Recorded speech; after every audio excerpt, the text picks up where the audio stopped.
Hello friends, நம்ம favourite சீரியலில் அடுத்து என்ன சுவாரஸ்யமாக நடக்குதுன்னு பார்க்குறீங்க.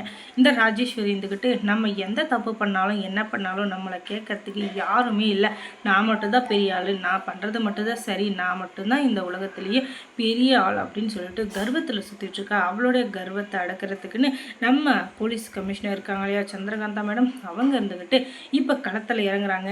ஏன்னா எல்லா விஷயத்துலேயும் தேவசேனா மேடமும் சரி, மல்லியும் சரி, எவ்வளோ கஷ்டப்பட்டு விஜய் வெளியே கொண்டு வரணும் அப்படின்னு சொல்லிட்டு பிளான் பண்ணாங்க. ஆனால் அது எதுவுமே நடக்காத சூழ்நிலையாக மாறிடுச்சு. அதுக்கு காரணம் இந்த ராஜேஸ்வரி தான். இந்த ராஜேஸ்வரி அவ்வளோ பெரிய அப்பாட்டக்கரா, அவள் எப்படிப்பட்ட ஆள் நானும் பார்க்குறேன் அப்படின்னு சொல்லிட்டு இவங்க களத்தில் இறங்கியிருக்காங்க. இவங்களால் கண்டிப்பாக மல்லிக்கு நல்லது நடக்குமா அப்படின்னு சொல்லிட்டு பார்த்தீங்கன்னா நடக்கும் தான் நான் நினைக்கிறேன்.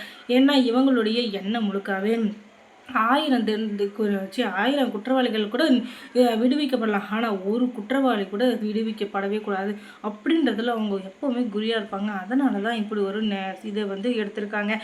இப்போ விஜய் கிட்ட போய் முதல்ல விசாரிக்கிறாங்க என்னென்ன நடந்தது அப்படின்னு சொல்லிட்டு. அதுக்கப்புறம் அவர் ஒவ்வொன்றையாக புட்டு புட்டு வைக்க சின்ன வயசுலேருந்து என்னென்ன நடந்துச்சு எல்லாத்தையும் சொல்ல. அதுக்கப்புறமா ஓஹோ, இவ உன் கூட பிறந்து இப்படி பண்ணிட்டுருக்காளா, அதுவும் சின்ன வயசுலேருந்து உனக்கு குழி பறிச்சிட்டு இருக்கானா, இவ எவ்வளோ பெரிய ஆளாக இருப்பா, நீ எதுக்கும் கவலைப்படாத விஜய், நான் இருக்கிற இடத்துல நீதி நேர்மை நியாயம் இது மட்டும்தான் அங்கே இருக்கும். இந்த மாதிரி கேடுகெட்ட வேலை பண்ணுறவங்களுக்கெல்லாம் அந்த இடத்துல இடமே கிடையாது, நான் விடவும் மாட்டேன். நீங்கள் எதுக்கும் கவலையே படாதீங்க, எண்ணி ஒரே மாதத்தில் நீங்கள் நிரபராதி அப்படின்னு சொல்லிட்டு வெளியே வர போகிறீங்க. அந்த ராஜேஸ்வரி உள்ளே போக போகிறா. அதுக்கப்புறம் நீங்கள் எதுக்கும் கவலையே பட தேவையில்லை அப்படின்னு சொல்லிட்டு வாக்குறுதி கொடுக்குறாங்க. அதுக்கப்புறமா அவங்களால எங்கெங்கே விசாரிக்க முடியுமோ அதோட விசாரித்து எங்கெங்கே ஆதாரத்தை எடுக்க முடியுமோ அந்த இடத்துலலாம் போய் ஆதாரத்தை சேமித்து அவங்களால முடிஞ்ச அளவுக்கு அவங்களால முடிஞ்ச எல்லா ஹெல்ப்பையும் மல்லிக்கு பண்ணுறாங்க. அப்பப்போ மல்லிக்கு ஃபோன் பண்ணி சின்ன சின்ன விஷயத்த கேட்குறது, சின்ன சின்ன விஷயத்தில் ஹெல்ப் பண்ணுறதுன்னு சொல்லிட்டு ரொம்பவே உதவியாக இருக்காங்க. இத்தனை நாள் நீங்கள் எங்கே இருந்தீங்க மேடம் அப்படின்னு சொல்கிற அளவுக்கு. அதுக்கப்புறம் இன்னொரு பக்கம் நம்ம அரவிந்த் இருக்கார் இல்லையா, அவரும் அவளால் முடிஞ்ச அளவுக்கு எப்படியாச்சும் ரஞ்சிதா வாயிலேருந்து உண்மையை வர வைக்கணும் அப்படின்னு சொல்லிட்டு அவரும் முடிஞ்ச அளவுக்கு பாடுபட்டு தான் இருக்காரு.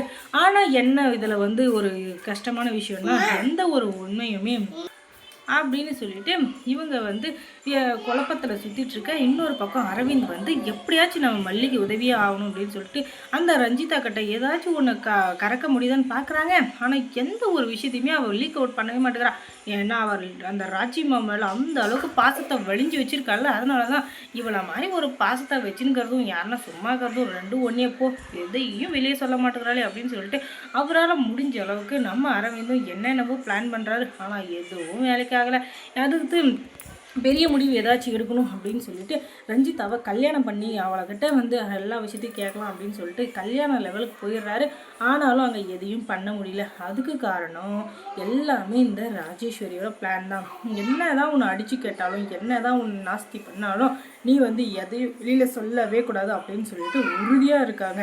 அந்த விஷயத்தினால இவ இப்படி இருக்காங்க. ஏன்னா இருக்கிறத விட்டுட்டு பறக்கிறதுக்கு ஆசைப்படக்கூடாது இல்லையா. அதனால தான் நம்ம ஏதோ ஒரு ஆசையிலையோ ஏதோ ஒரு பணத்தாசை ஏதோ ஒரு இதில் உண்மையை சொல்லிட்டோன்னா அதுக்கப்புறம் நம்ம சோத்துக்கு சிங்கி அடிக்கணும் அப்படின்றது நல்லாவே தெரியும் இந்த ரஞ்சிதாக்கு. அதனால தான் அமைதியாக இருக்கா. நீ அமைதியாக இருந்தாலும் நீங்கள் வாயில் எதையும் வாங்க முடியாதுன்னு தெரிஞ்சாலும் இவங்க யாரும் அமைதியாக இருக்க போகிறதில்ல. கண்டிப்பாக அவள் வாயிலேருந்து உண்மையை வாங்கி அதுக்கப்புறம் வெளியே கொண்டு வர்றதில் அவங்க தீவிரமாக இருக்காங்க. கண்டிப்பாக அதை நடத்தியும் காட்ட போகிறாங்க. ரஞ்சிதா, நீ என்ன தான் கேடிக்கில்லாடியாக இருந்தாலும் ஏதாவது ஒரு விஷயத்தில் ஏதாச்சும் ஒரு புள்ளியை வச்சு அவங்க கோலம் போட தான் போகிறாங்க. அதுக்கப்புறம் அந்த கோலத்தை பெருசாக ஆக்கவும் போகிறாங்க. அதுக்கப்புறம் நீங்கள் தான் திருன்னு முழிக்க போகிறீங்க. ஐயோ, இவளுக்கு எப்படி கண்டுபிடிச்சாளுங்க அப்படின்னு சொல்லிட்டு தெரியாமல் அந்த நாள் வர்றதுக்கு ரொம்ப நேரம்லாம் ஆகாது, கொஞ்சம் நேரம் தான் இருக்குது. அதுக்கப்புறம் மல்லி சீரியலில் என்ன சுவாரஸ்யமாக நடந்திருக்கும் நீங்கள் தெரிஞ்சுக்கணுன்னா நம்ம சேனலில் சப்ஸ்கிரைப் பண்ணுங்கள். அதோட பக்கத்தில் இருக்க அந்த பெல் ஐக்கானையும் கொஞ்சம் கிளிக் பண்ணி விடுங்க. தொடர்ந்து இந்த சேனலுக்கு சப்போர்ட் கொடுங்க. தேங்க்ஸ் ஃபார் வாட்சிங்.